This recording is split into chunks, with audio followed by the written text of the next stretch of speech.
Welcome to the Texas Biomed Global Health Symposium. I'm Dr. Jamo Rubin, Chair of Texas Biomed, and I'm excited to be hosting our panel session on imagining new policies, partnerships, and systems for prevention and treatment of pandemics. We have an amazing group of panelists who will share a diverse range of ideas on this important topic, and I'll introduce them shortly. First, though, I'd like to share a few words about Texas Biomed. Our organization was founded 80 years ago by Tom Slick, an entrepreneur who was literally ahead of his time, but that's who visionaries are. From our humble beginnings on a ranch on the outskirts of San Antonio, Texas, we've grown to be the nation's only private, nonprofit research organization dedicated to infectious diseases, with the highest level biocontainment facilities and world-class collaborative research teams, all while holding on to the entrepreneurial flame of our founder's vision that basic science research will change the world. Our nimbleness at Texas Biomed, combined with speed and quality outcomes, help companies like Pfizer and Regeneron speed their vaccine and therapies through the FDA approval process at record speed. We had a significant impact on COVID. All that to say, Texas Biomed doesn't only believe in these public-private partnerships that we'll discuss in this panel as a way to advance global public health. We prove it every day. I could not be more proud of our CEO, Dr. Larry Schlesinger, and his team, and am honored to chair Texas Biomed as it expands its role on the world stage of infectious disease and global public health. With that, I'd like to introduce our panel today. I'm excited about what you're going to hear today, and maybe my description of our attendees will tell you why. First, I'd like to introduce Dr. Raj Ghosh. He's the Senior Advisor of Vaccine Delivery at the Bill and Melinda Gates Foundation, overseeing the COVID vaccine delivery work in India, where he is today, and connecting other countries in the South Asia region. Dr. Ghosh is a physician with 30 years experience in public health, focusing on primary health care, vaccine delivery, and infectious disease. Dr. Ghosh, welcome and thanks for joining us. Dr. Kim DuMont is the Vice President of the Quasi-Endowment initiatives at American Institutes for Research. She oversees funding initiatives that advance AIR's mission by investing in important topical areas where AIR, in partnership with other organizations, connect research, policy, and practice to create a more equitable world. Dr. DuMont has more than 20 years of research experience with a focus on bridging research with the needs of practitioners and policymakers working to improve the health and well-being of youth. Dr. DuMont, thank you for joining us today. Thank you. Dr. Mark Feinberg is President and CEO of International AIDS Vaccine Initiative, IAVI, where he leads a global team to advance the development of vaccines and other biomedical innovations to protect against infection with HIV, tuberculosis, other emerging zoonotic viruses, and other infectious diseases that disproportionately impact low-income countries. Between 2004 and 2015, Mark was the Chief Public Health and Science Officer for Merck Vaccines, where he led the coordination of multiple collaborative R&D initiatives focused on addressing global health challenges, including the public-private partnership to enable the accelerated development of the Ebola vaccine. Thank you for joining us, Dr. Feinberg. Pleasure. And finally, I'd like to introduce Trevor Gunn. Trevor's Vice President of International Relations for Medtronic, the world's largest medical technology company. He's also the founder and chair of USA Healthcare Alliance. He sits on the US State Department's Stakeholder Advisory Board on the OECD guidelines on corporate social responsibility. He also chairs the International Affairs Committee at MedTech Europe, Europe's largest medical technology trade association. Trevor, thank you for joining us today. Good morning. Thank you.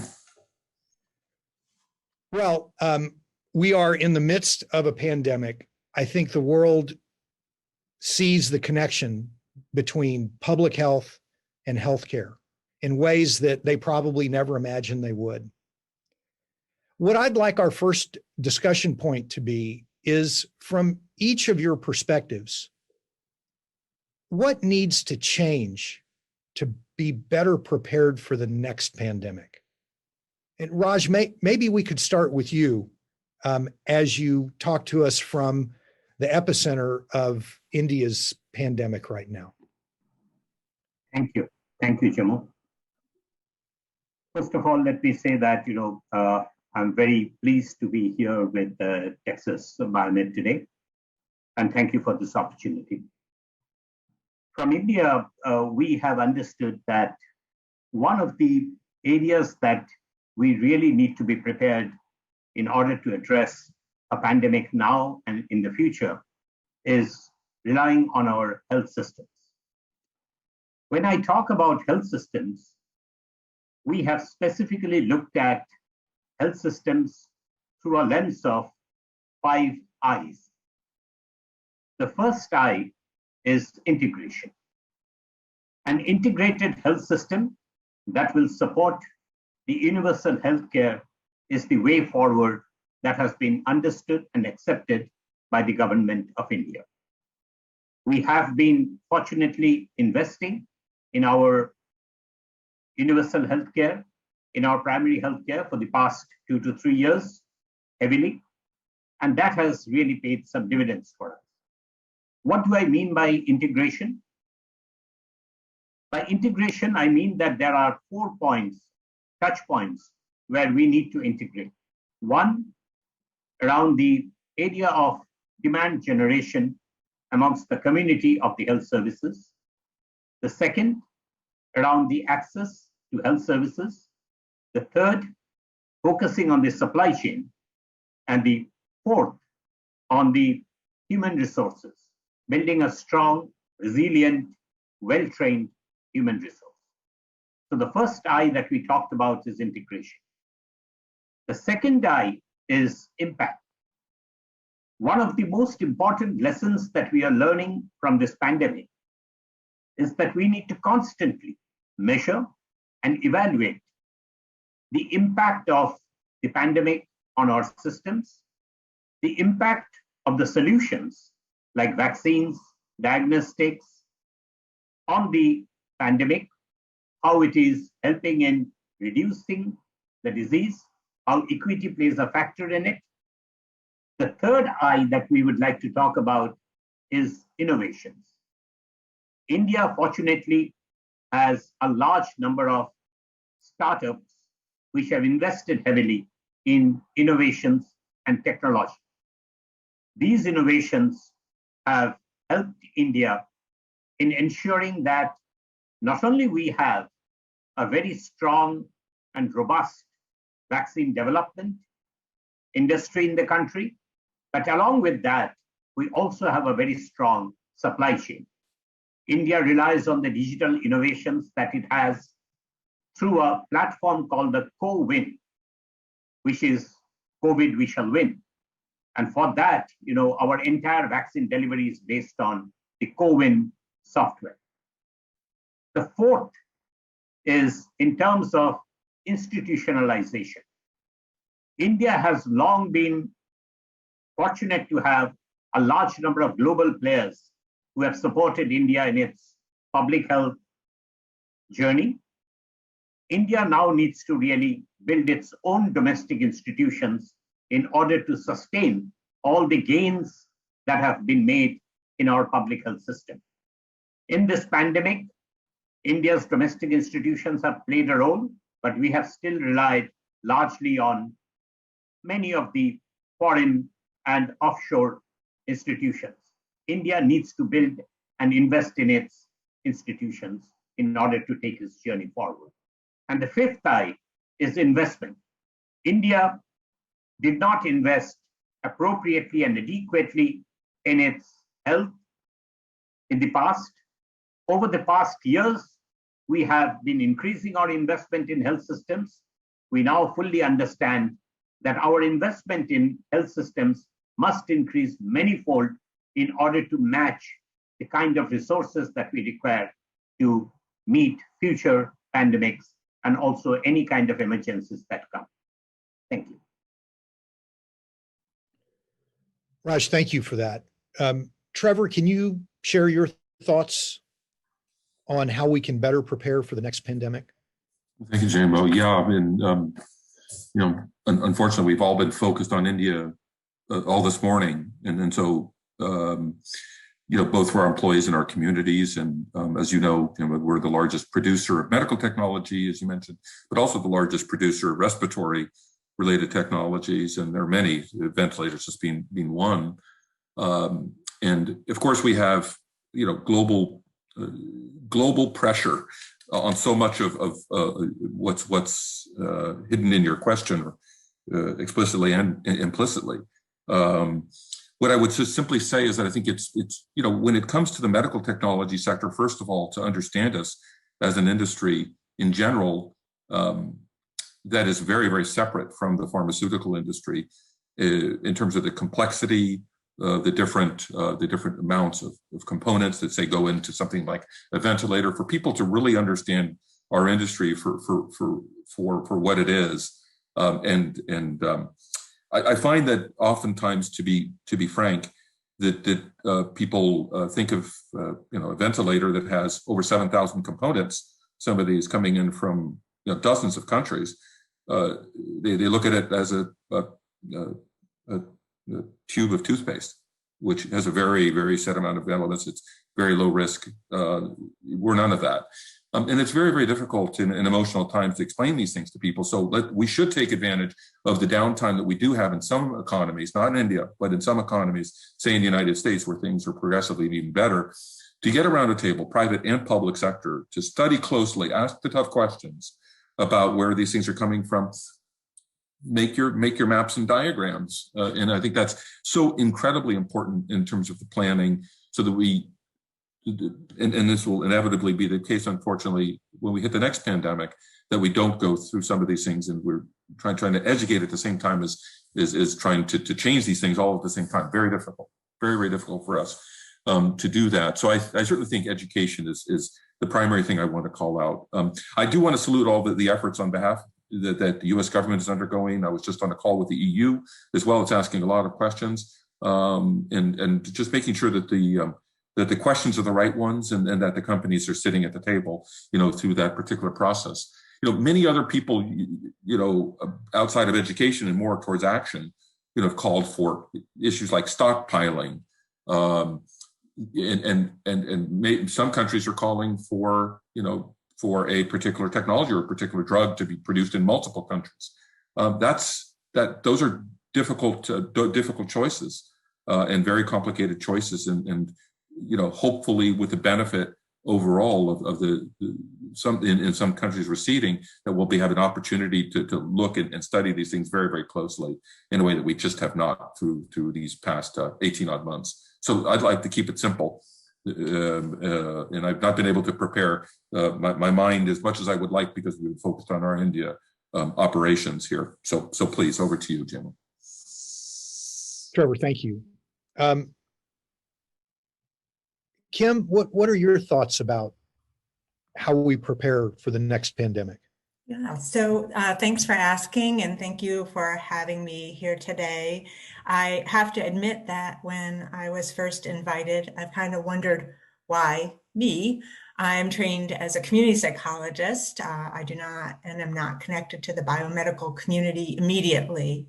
But what I think we bring at AAR in focusing on the social and behavioral sciences, and as a community psychologist, is really the focus on the inequities and how to promote equities. And a fact of this pandemic has been that it has not affected all communities equally.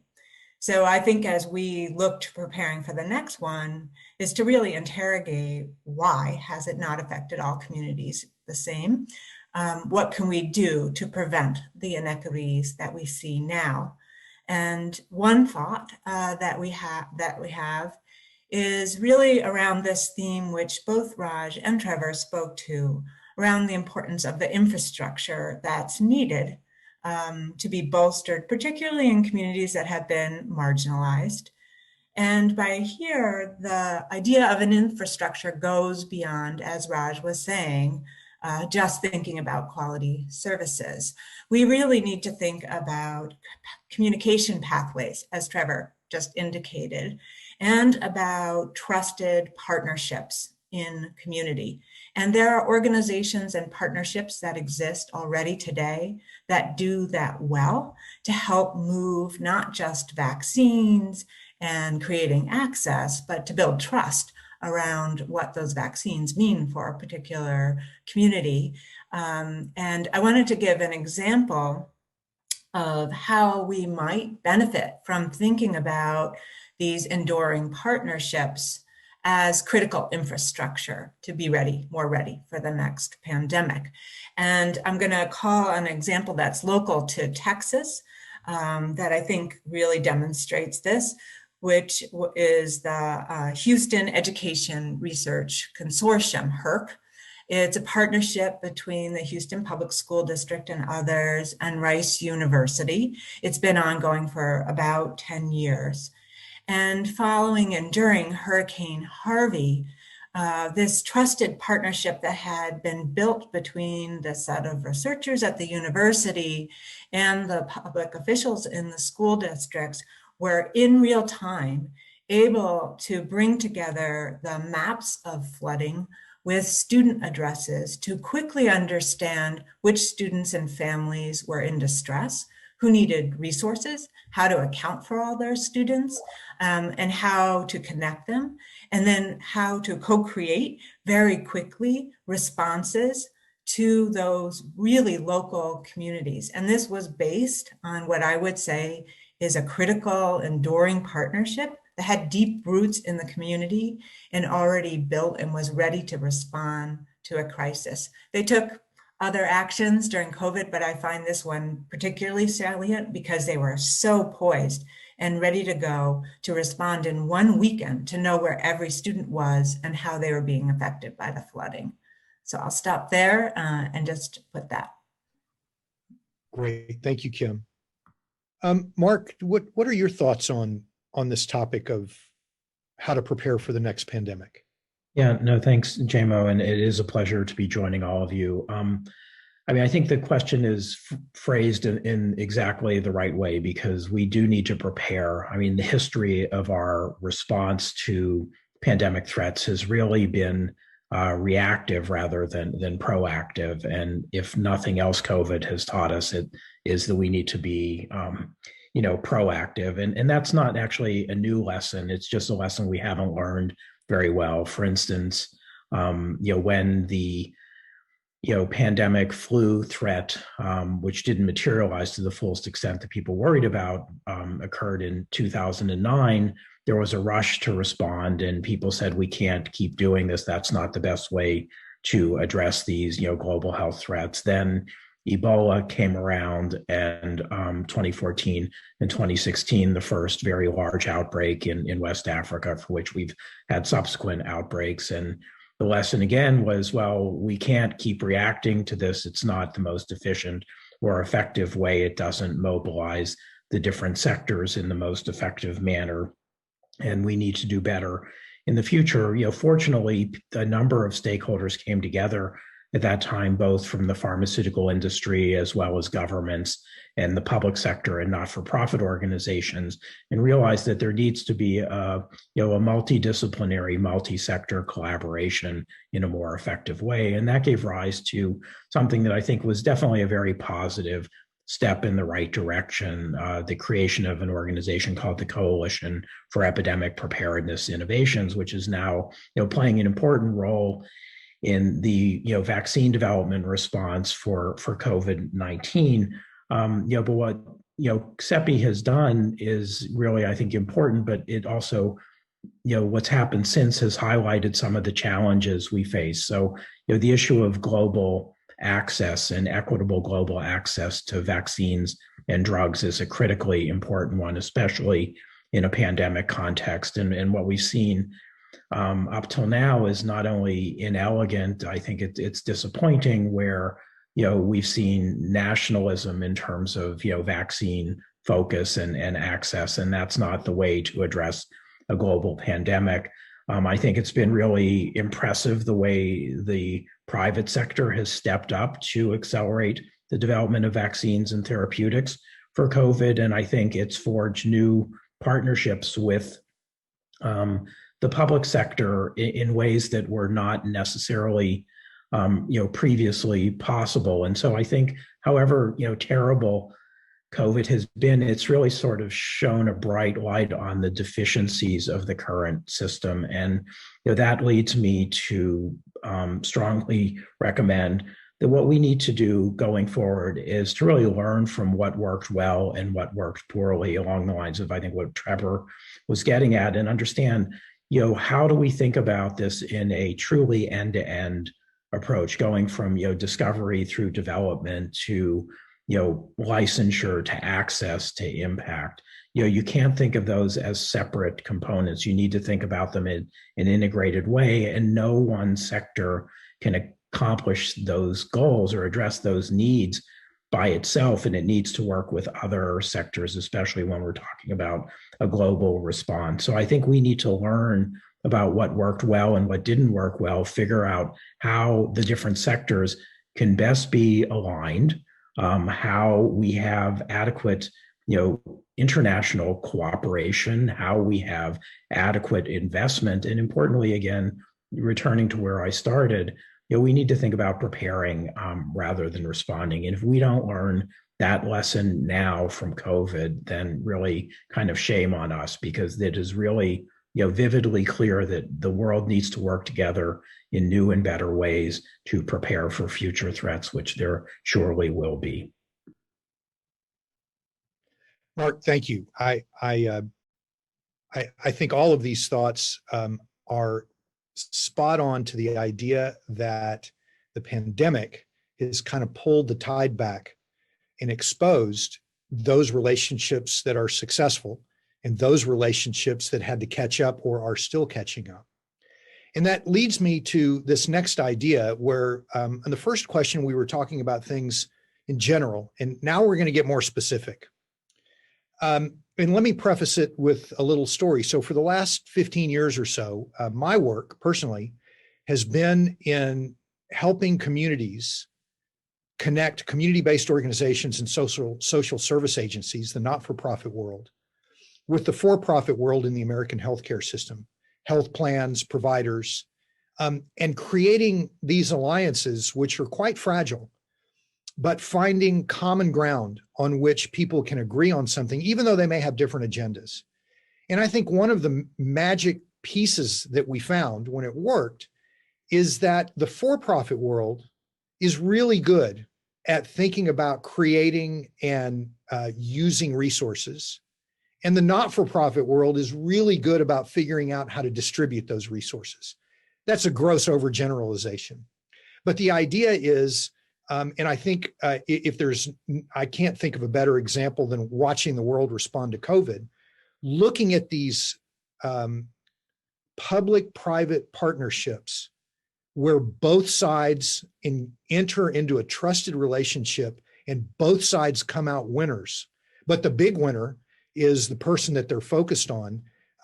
Not for everybody, but for a lot of people, this is new ground. And so my question is, and Kim, I'm going to start with you, but the question is, it's about something specific, and that is, to this point of public-private partnerships, how can nonprofit organizations, governments, and the private sector change in order to sustain their support, not just toward pandemics, but one of the real clarion calls about responding to pandemics, identifying underserved and isolated communities in the prevention and treatment of these pandemics, because if we can't get there, the pandemic will boil on for years. Mm-hmm. So what kind of specific ideas can you help us think about as it relates to these public-private partnerships? Thank you. That's a great question. I'm going to answer from the role that I sit in, which is a funder. We fund research, implementation support, capacity building, similar to what you described. And I'm going to also just remind us of 4 themes we just heard in the last talk, which was one about this end-to-end learning process. Both Trevor and Mark talked about learning what went well, learning what went wrong, being in for the long haul. Another one was about building coalitions and partnerships. Both Mark and I talked about that as being really critical infrastructure for how we work. And I guess I'll make it 3. And then Raj's effort about the sustained systems changed. Our traditional funding models focus on project work. You have a very circumscribed set of questions that you're going after, or a task or activity or a goal you're trying to do, and it's time limited. And each project may involve a different set of projects. This is really inconsistent with the 3 kind of ideas that we just heard about what we need to do to prepare for our next pandemic. These were all about lasting relationships, about being multi and interdisciplinary, about engaging different voices. So I suggest that we need to shift our funding models to think longer term, to think about more parties involved in that work, and opportunities to fail and learn, as well as to demonstrate impact. I'm going to recall an example from an effort that I helped develop at the William T. Grant Foundation. This is an organization that funds research and is particularly concerned about research on inequality. And we started something called an institutional challenge grant. And here we challenged research institutions to better value work that's done in partnership with public agencies, with nonprofit organizations, with communities. This often flies in the face of what's required in the criteria to get tenure. We think about peer reviews. We don't think about policy impact. We don't think about the time it takes to nurture those relationships, to build trust before we test it. And so we need to think about what that funding might look like. So this institutional challenge grant challenged the universities to take a hard look at their existing policies and practice and how they may encourage project work and disincentivize sustained partnerships. For some, this meant looking at their program promotion criteria and expanding it to include in that rewards and recognition and promotion of eligibility for work done with state government, with local agencies.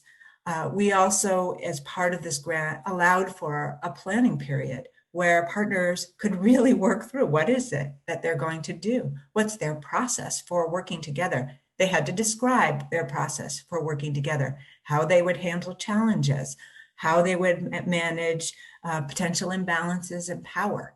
And so it was a different kind of proposal that we were asking people to do. We've seen some early successes from that program.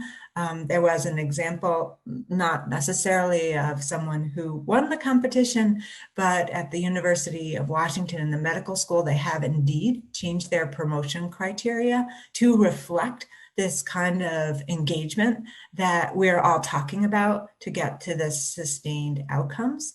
And others have upended the research projects that they started with to be able to respond in the moment to questions on the ground and among decision leaders as they were navigating COVID, particularly in school districts, because they had an infrastructure, they had data, they had everything in place to be able to respond.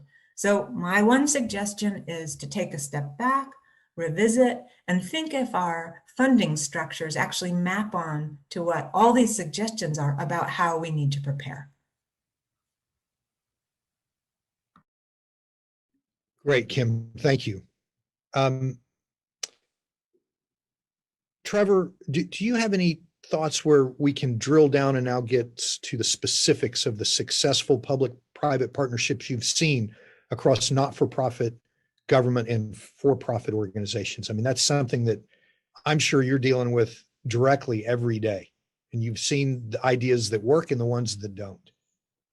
Yeah, well, thank you for the question, Jamo. First of all, many in the private sector only think that the government is a regulator and maybe provide some funding for reimbursement, and that's the way that they think about government, and that's not the way I think about government, and that's not the way Medtronic thinks about government. I see as government as a catalyst, as an equalizer. I used to be in the government for many years. I see the government absolutely as a partner, and I think it has to start with an attitude issue. And so I had a private-public partnerships in the company, and so yes, you're right. We've seen what works and what doesn't. But I think the N here, Jim, to be completely frank with you, is actually quite small. There have been a lot of PPPs in other sectors of the economy before: power, roads, water, other what I would consider, and Kim, I love, you were going in the same direction that I would say, which is just simply, I'm not going to take your words, but I'll use my own. Healthcare is infrastructure. And infrastructure is not limited by the physical infrastructure of a hospital or a particular healthcare facility. It is as much the human beings that are making sure that that all of that is happening. Healthcare is infrastructure. I hope COVID-19 has pulled us out of any delusions that it is not a part of our core infrastructure. And as such, we can bring those lessons, although the N of healthcare partnerships is very small, we can pull lessons from those other sectors, and we should be very generous about that. Because when you look at different governments around the world, they're passing a PPP law, which is basically the legal basis for which private and public partners, if you will, the chassis of the car that private and public parties are going to be sitting on, and are going to end up, setting the game. Really for the private and public sector. So we're all sitting on the same kind of law. We're neighbors, let's be friends, if I put it in blunt terms, and let's borrow generously. But in the healthcare area, I feel that in general, the companies that have been, if I limit it to the medical technology sector for one, are very, let's just say, 90-degree angle on how they think about partnerships. And people usually think about taking on a hospital, operating a hospital, for example, in some countries in the world. Some other people have a very different view of private-public partnerships that is really limited to usually two particular areas of medical technology, and that's imaging and renal care. Those are two major areas, chronic disease focused for sure. Medtronic sees this in a very, very different way, because we are, as you know, we're a large investor in the local community there, with a large facility in diabetes there in San Antonio. And, we're heavily focused on the treatment side. We're heavily focused on technologies that are therapeutic. So we're heavily focused on partnerships, in fact, that would be where we can promise an outcome. If you have stroke in your population, let's look at the epidemiological evidence. We'll pull a team together to deal with stroke in that community, technology and all else, right? From the human to the physical. But we also think of private-public partnerships. We call that health system strengthening partners. We also think of it as research and development partnerships. In fact, our second largest research and development center we just opened in Hyderabad, Raj, I don't know if you know that, our second largest global one. And I would consider that also a private-public partnership, because it's not transactional. We're literally doing things that we would not otherwise do with each other. We're sharing a common vision of it could be, Jugaad innovation, frugal innovation, and how to bring that to different markets, or other things. There's so many other things. And then there's training and education. Who knows it? We educate hundreds of thousands, just at Medtronic alone, hundreds of thousands of tertiary healthcare doctors every year. And to the point of healthcare infrastructure, this is where we also have to be focused on the possibilities there. There may not be an exchange of capital, but certainly be an exchange of knowledge, and it certainly is going to benefit healthcare access in many different parts of the world in a way that it doesn't. So I'm not entirely sure what determines all the positive and the negative things that I've seen. We started an activity which I could just highlight, because I think many of the lessons are public on that particular point. National Academy of Medicine, I helped to co-start an activity around private-public partnerships together with Dr. Clarion Johnson and the former head of the New York Academy of Medicine, Joe, and where the private and public sector, and Gates was a member of that. We sat around a table exploring exactly, and virtually all the proceedings from that are there. All the talks are there. The knowledge there is more than I think at probably any other institution here in the United States, and it's meant to be that way. So I wish I had the secret. I don't know that I do, but that is my contribution to your question. Mm-hmm. That's great, Trevor. I mean, these specific examples are really what folks need. It's one thing to talk about public-private partnerships and kind of observe them, but to see them and experience them, somehow it's a shift for folks in understanding, oh, I can do this, and I know what to do. And more importantly, I know what not to do. Those are often where these things go wrong, and the reputational hit for public-private partnerships gone wrong can have a many-year tail that really impedes progress. So the what doesn't work is as important as the what does work. Raj, maybe you can help us finish up with this question about specific examples for not-for-profits, for-profits, and government agencies collaborating together in these partnerships. Thank you. So let me give some specific examples of this through a pathway. The pathway that I'm going to talk about is the development, decision, delivery, the R&D, the policy, and the program. About 15 years back, India had decided to invest heavily in terms of its private sector vaccine manufacturing. Why did India suddenly make this decision? Because 5 years back, India's Serum Institute of India had developed a vaccine called MenAfriVac, which was not to be used in India, but was to be used in Africa. So a vaccine was developed in India for Africa with a strong support from Bill and Melinda Gates Foundation, NIH, and various other global partners. Now, after that, with the success of the MenAfriVac, the public sector vaccine manufacturing industries in India were almost shut down. And the whole focus shifted towards the Bharat Biotechs, the Serum Institute of India, and all of these. There was a lot of criticism there. So what did we do right during that time? There were three things that was done right at that point of time. One was that there was enough resource sharing between the government and the private sector. And when I talk about resource sharing, it is not about the dollars or the money. It's more about the knowledge, more about the human resource that we talked about. People from the Indian Council of Medical Research went to the private sector to understand about the private sector. The private sector came to the Indian Council of Medical Research, the Department of Biotechnology, to understand the government's function.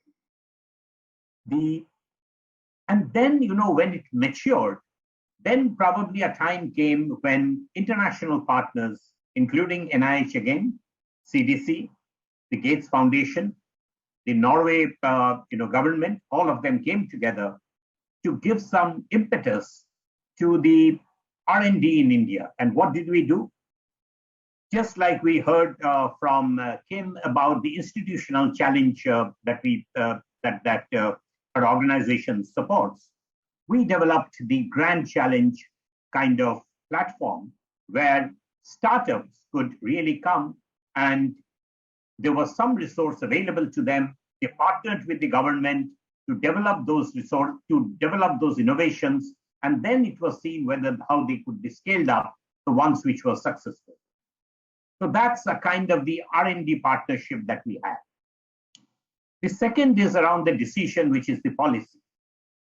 In terms of policy making, one culture that was brought in India about 20 years back when the polio program was really rolled out heavily in India in 1997, 25 years back, was around the need of evidence, that evidence should drive policy, evidence-based policy.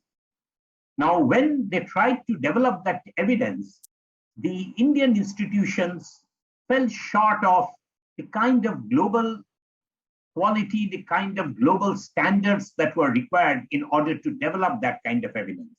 And again, various global partners, including NIH, the Gates Foundation came to support, the Johns Hopkins University, they all came forward.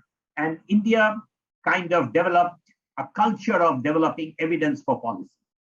Now, when Prime Minister Modi came to power about 8 years back, one of the first decisions that he took was to introduce new vaccines into the India's universal immunization program.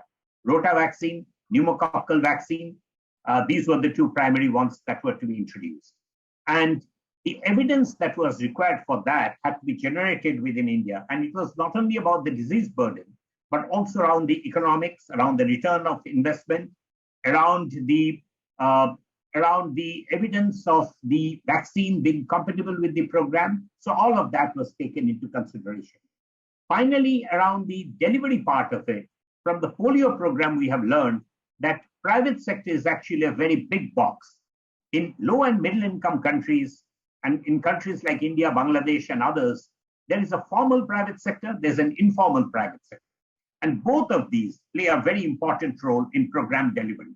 And I will say that the informal private sector plays a larger role because they have a huge penetration within the community. Almost 70% of India's healthcare is taken up by the private sector. And if we look within the private sector, almost 60% is taken up by the informal private sector. Therefore, a relationship had to be built, a partnership had to be built. And how did we do it?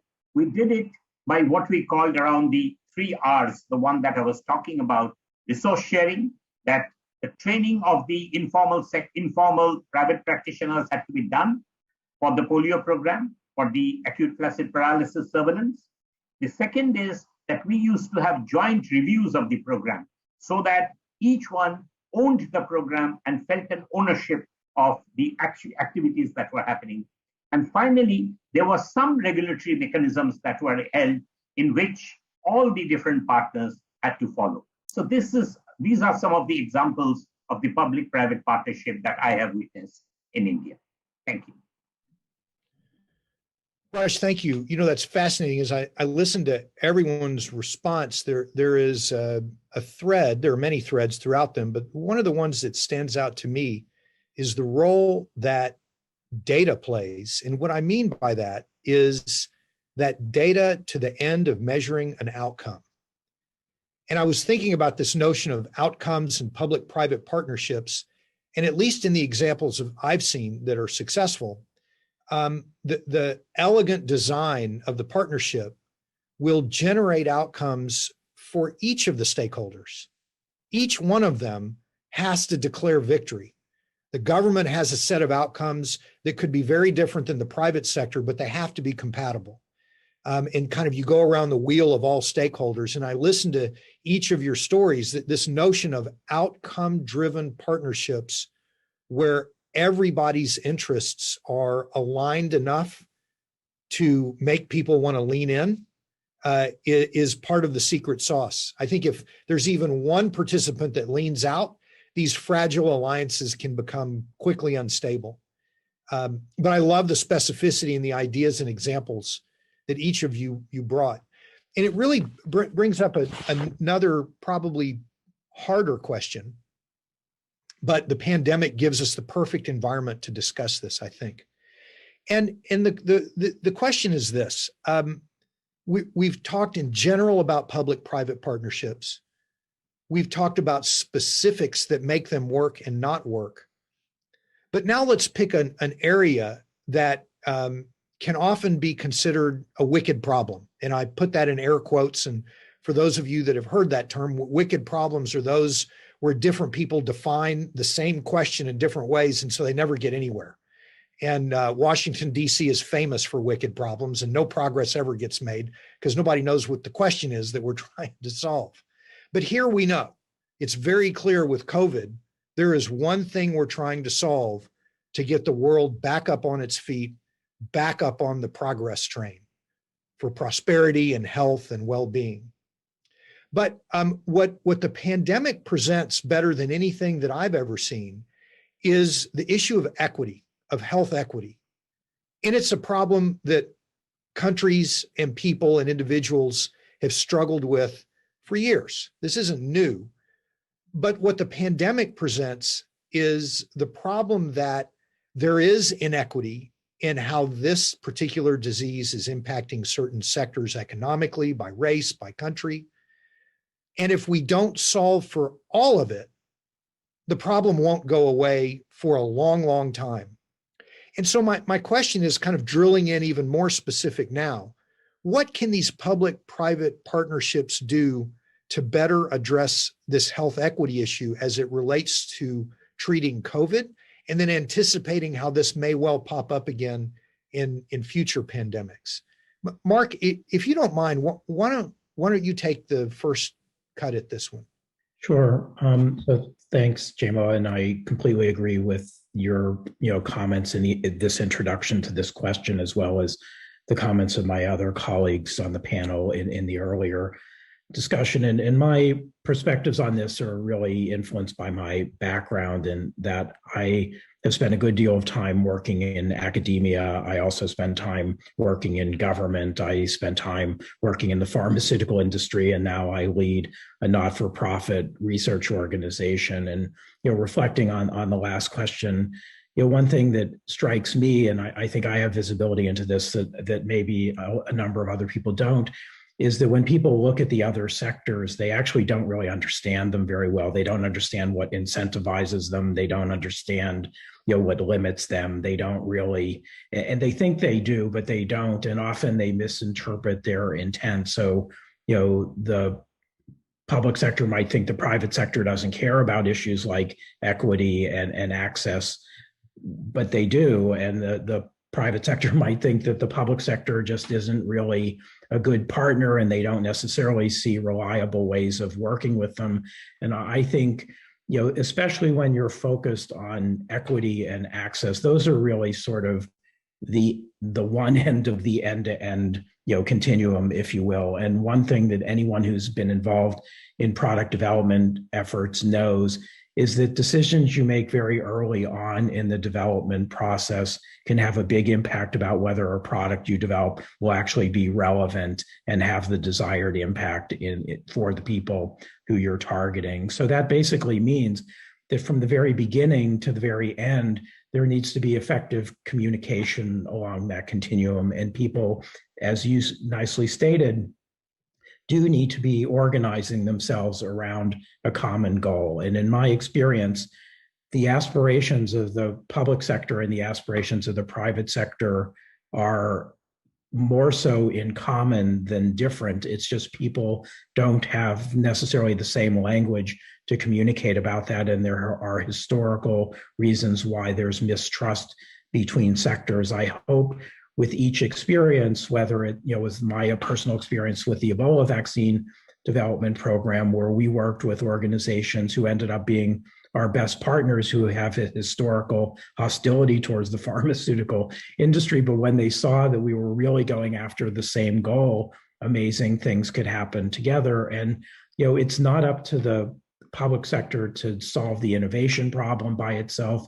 It's not up to the private sector to solve the access and equity problem by itself. Neither can do that. The only solution is this alignment around a common goal, as you stated, with a focus on equity, access, and affordability. But those are all design elements. You need to bring those in from the very beginning, and you need to, especially in the context of a multi-sector collaboration, you need to have a common understanding that not only links the organizations together, but keeps them together along the different stages of development all the way to impact. And I think this goes to the lessons learned discussion that we had earlier, that if we understand things about what worked and what didn't work in different contexts, we can better understand how to bring the different partners together where there's appropriate risk sharing, that opportunity costs of the different sectors are mitigated to the fullest extent possible, that there aren't gaps along that continuum, that synergies are pursued and maximized, and that you really have that all organized around the common goal and shared vision that you mentioned in your introduction. Mark, thank you for that. I appreciate those comments. And Raj, how do you think about this issue of health equity as it relates to the pandemic and how we can collaborate to get this work done. Thanks. And thank you. I think that this discussion is a very rich discussion that's happening, and your opening remark on this was very helpful. One of the finest statements that I think I have ever heard is that it's a little controversial statement, but it's that coverage is the biggest enemy of equity, because everything of equity is actually drowned in the numbers that are presented in terms of what happens in countries like India. The millions and millions of vaccinated, the millions and millions of those getting the service completely camouflage the ones who are left behind because of multiple issues: geography, gender, economy, the prime three that I can mention. Therefore, there is a corollary statement to the statement that I just said, that coverage is the biggest enemy of equity. And that corollary statement is that surveillance is the best friend of equity. It is only through surveillance that we can understand the areas where we are missing, where equity is not happening, where there is inequity. Unfortunately, in most of the countries, in the LMICs, surveillance is still suboptimal. And because it is suboptimal, we fail to identify the areas that are being missed, the target populations that are being missed, and they continue to be missed. And the celebration happens around the numbers, around the coverage, 90% coverage. And therefore, we continue to sort of have large segments of population completely devoid of the services that were meant for them. Having said that, in India, when the pandemic started, we fell short of the test kits. Our tracking system was suboptimal. Therefore, we failed to identify the hotspots. The services, when they were identified, for example, when vaccines, the prioritization that was done was based on the hospital records of the deaths that we had. And much later in the journey did we understand that perhaps the prioritization needed to have been a little bit differently done, as we have now done in terms of the reprioritization of the population. So therefore, I will say that, as we look at the equity issue in India and various other low and middle income countries, we will have to focus on surveillance in order for surveillance to really be strengthened, to identify the areas of inequity, or else we'll continue to have the celebration around the coverage and miss the ones who are completely devoid of services. Thank you. Raj, it's some powerful thoughts to share with us. Trevor, would you like to add anything to this question of how public-private partnerships can address a typically underserved part of the population that we have to address in order to get this pandemic and future pandemics under control?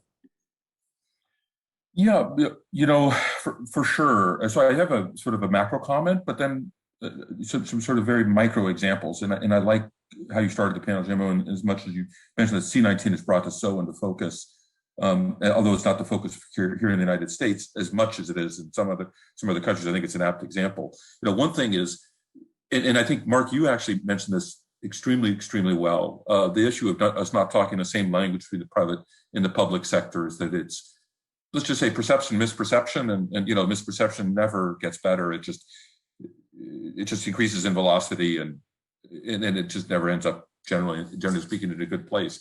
But let me say that what a total game changer I think that C-19 has been for the public and the private sector dialogue, and I think this is very, very important. At the WHO level, which has got to be theoretically the institution that may have the most skepticism around the private sector, we've been able to form a partnership with the WHO for the whole medical technology and the biomedical technology industry called the Global Respiratory Partnership. I basically was in the back of the proposal, but I got Dr. David Nabarro and Dr. Omar Ishraq, the former chairman, CEO of our company, now chairman of Intel Corporation, not a small company either, to co-chair it, but we have literally all the biomedical technology companies from the world in that discussion. That would have been unimaginable in COVID-19 because of something called FENSA. I chaired a roundtable yesterday with the Assistant Director General of WHO yesterday, and it was a completely normal tone and dialogue with the private and the public sectors. You know, and say that has not been the case to date. I just am so excited about the future and what that actually, because I think we bring down that level, continue at that level, a lot of great things can happen. And then some micro comments, because I think you like those very specific examples. And we're a Minnesota company. We don't like to toot our horn. Most people don't even know who we are, just to be frank with you, despite our size. But just if I could just mention some things we did in COVID-19 that maybe have not been received a lot of focus, because we're a Minnesota company, we don't talk about these things. We just simply do them. So it's not a small thing that we shared our IP, our intellectual property, with the world, the PB560. That is our lowest acuity ventilator. We did so about a year ago. And we did so with no commercial purpose at all. Really, I mean, I've seen a lot of things that people say would be sort of humanitarian gestures, but in fact, they're veiled commercial. There's no commercial intent here at all, I can guarantee you. There were 240,000 individual institutions that downloaded those blueprints. So we have multiple sites of manufacturing, not Medtronic, one up in Canada, Bangladesh. There are other sites around the world, Vietnam, that are now producing ventilators, let's just say, that look very much like the ventilator that we were the only producer of before. And that's the way it was meant to be, because NGOs, educationalists, whoever wanted to have at it could have at it. We thought that was pretty cool. Then we founded something called the Ventilator Training Alliance, which we think of these as private-public partnerships. Let's say for absolute public good. So, and Kim, you coming back to the issues around human infrastructure. Great, put all these ventilators into the market. All they are is, they can be very dangerous devices without the right training. Let's put it in those terms, or completely useless. Both are very negative without the human infrastructure. So.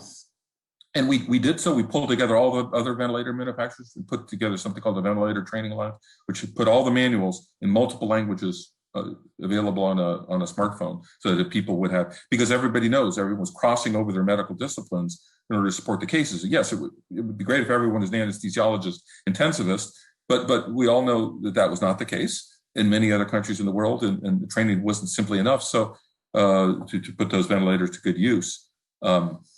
The final point I'll just talk about is, health IT as an enabler.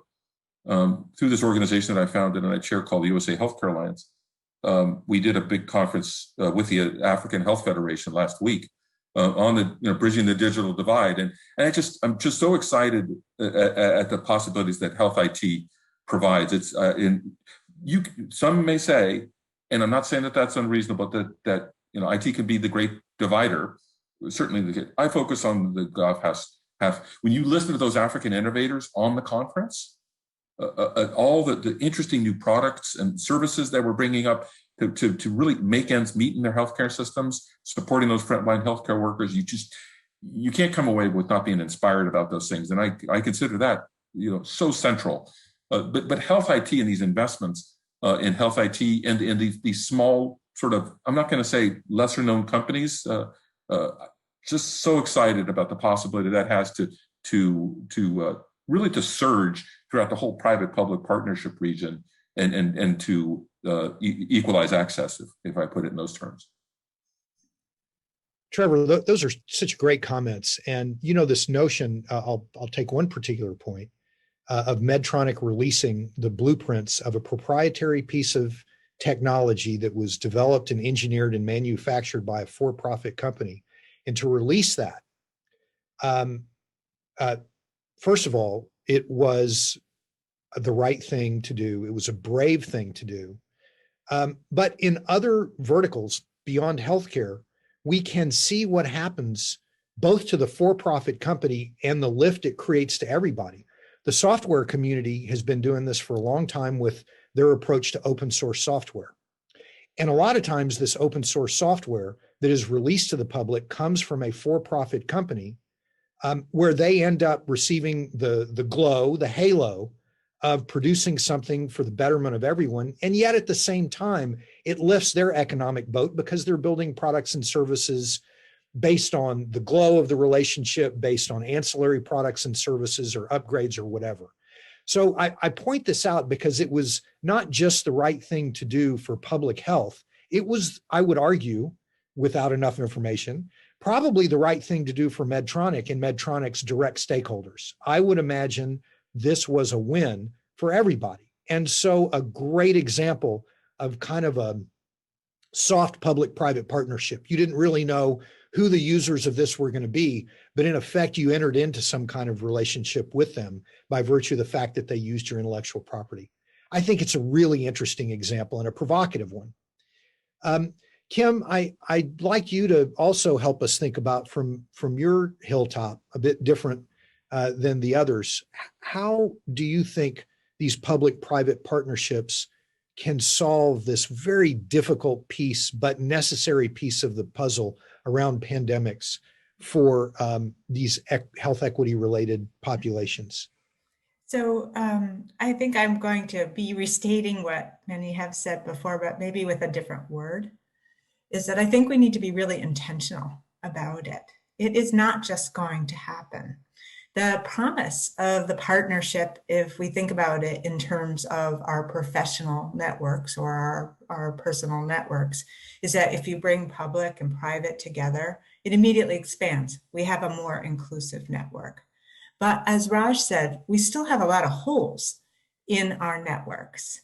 And we will not fill those holes. They may be blind spots for us, particularly if we're moving along the same path, maybe bringing in a partner from a lane that's one lane over, maybe not reaching into the communities that were least served in this pandemic. So we need to be really, really intentional about who's engaged, how people are engaged. It's not enough to just have diverse stakeholders. We have to value the input of diverse stakeholders. So that's easy to lose because we have pressure we're under, timeline, ways of doing. Sometimes diverse input challenges the way that we're doing. It's uncomfortable to be acknowledging the bias that's been built in the system or the damage or harm or trauma that's been caused. So we have to be intentional that we're going to engage with that and really, really listen. And so I think this is all said by what everybody's put out in front of it, but I just want to wrap it in some intentionality and some humility in the work that we do, that if we want to really be equitable and serve every community, that we need to bring a lot more communities into the problem solving, into the design at the outset. So I'm just going to stop there and be brief on that one. Kim, I think it's such an interesting point. From the public health perspective, that's a kind of a table stakes idea. But from the for-profit perspective, we might take that thought and turn it around and say, well, this is how we build use cases.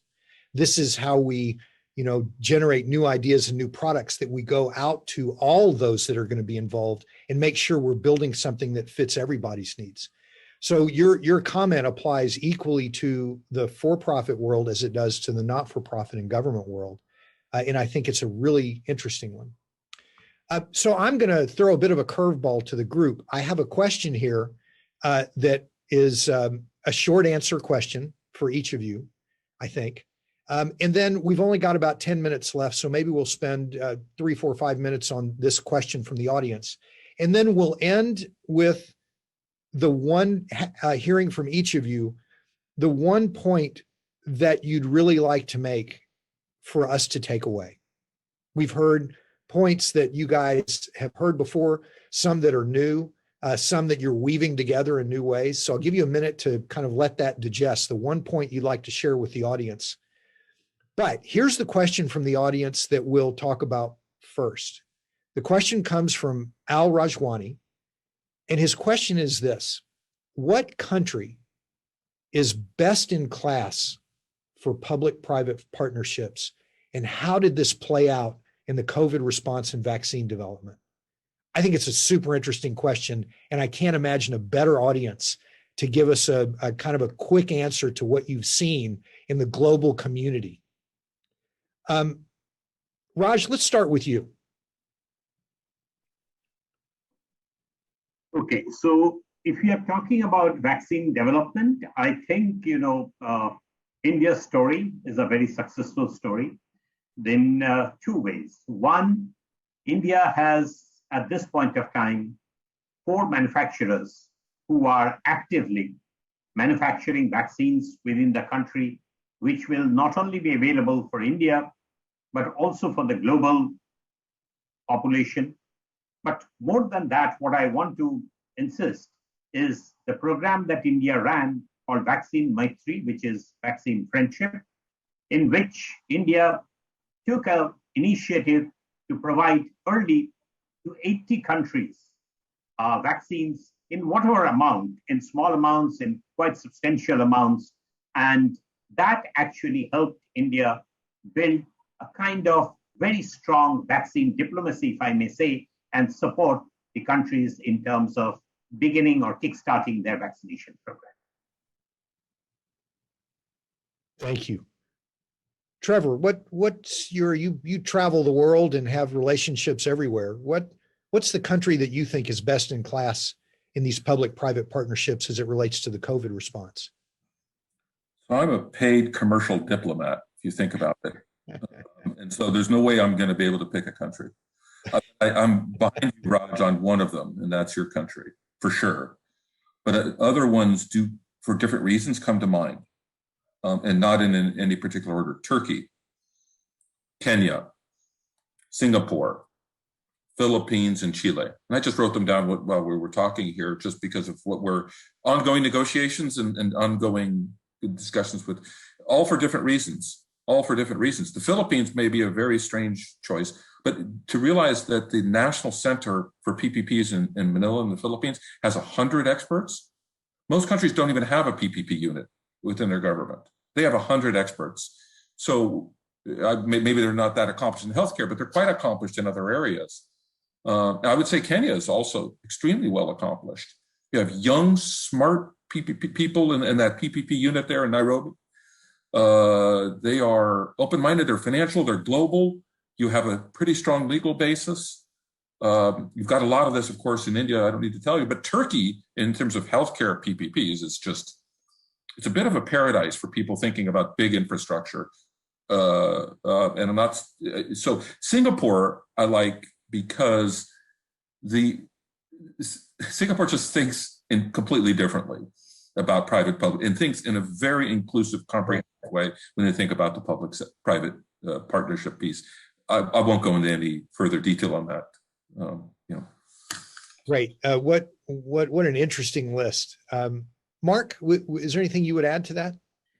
Yeah, I mean, I'm usually an optimist, and I'll try to frame this in an optimistic way, but it may not come across as sounding particularly optimistic. So if I'm being asked to grade the country, I think on one hand, I would say that I would give it an incomplete for every country in the world, because I think there's more work to do.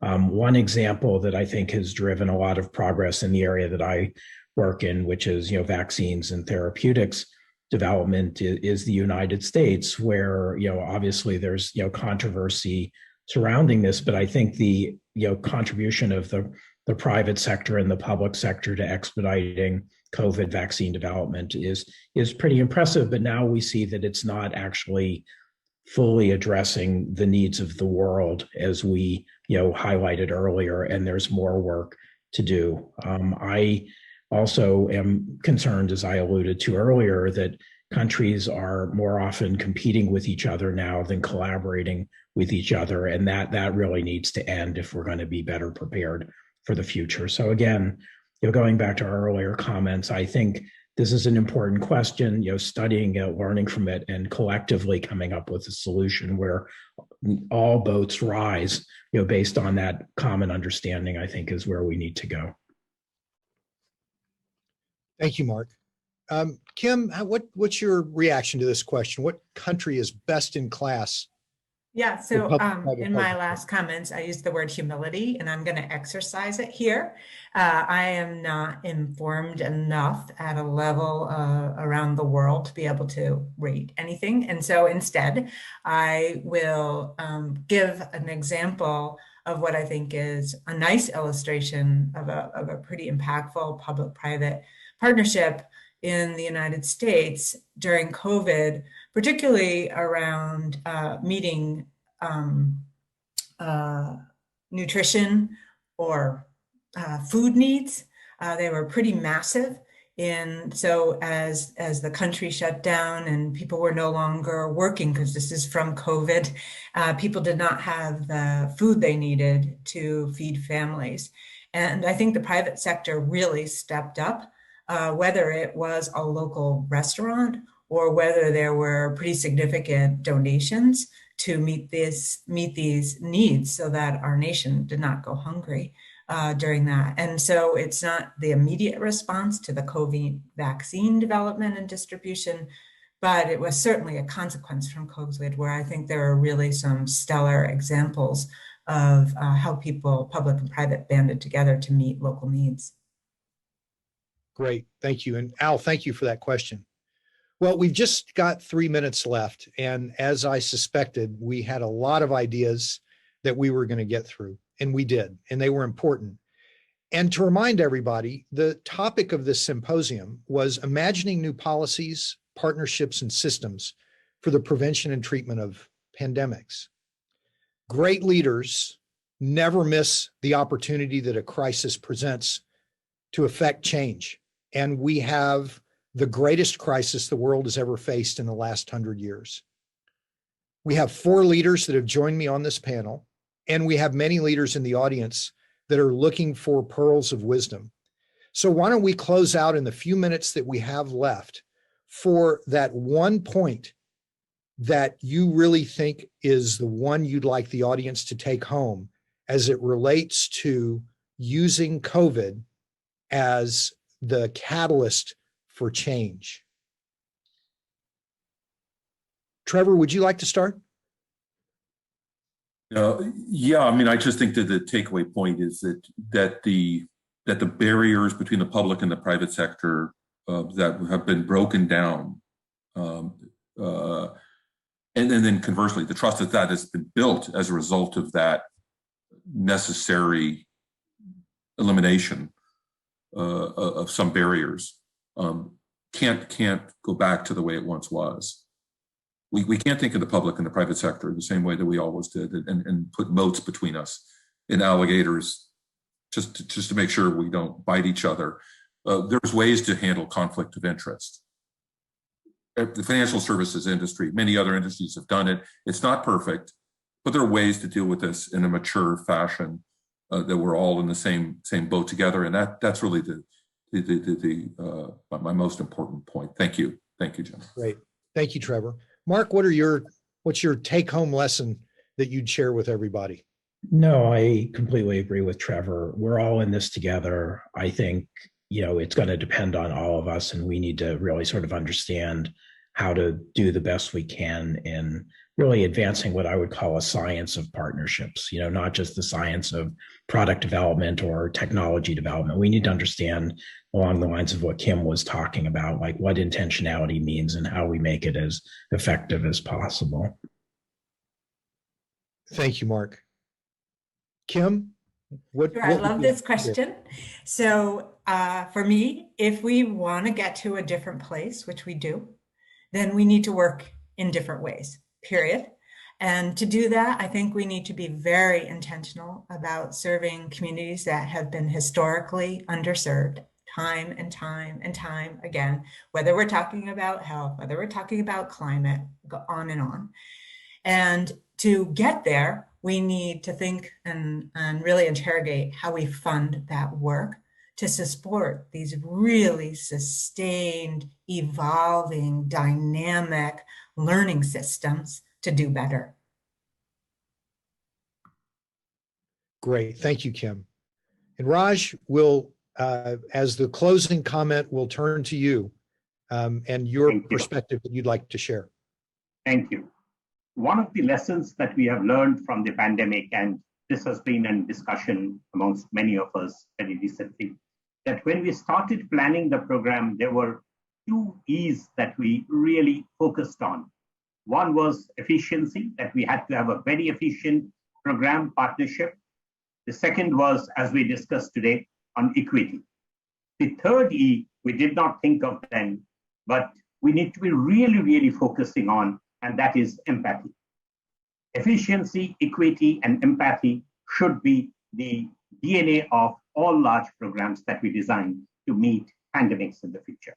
Thank you. Raj, thank you. And what a beautiful comment to close on. Kim DuMont, Mark Feinberg, Trevor Gunn, Raj Ghosh, thank you all for joining us today and sharing your thoughts. And this brings an end to our session on imagining new policies, partnerships, and systems for prevention and treatment of pandemics. Thanks to the audience for joining. Thank you.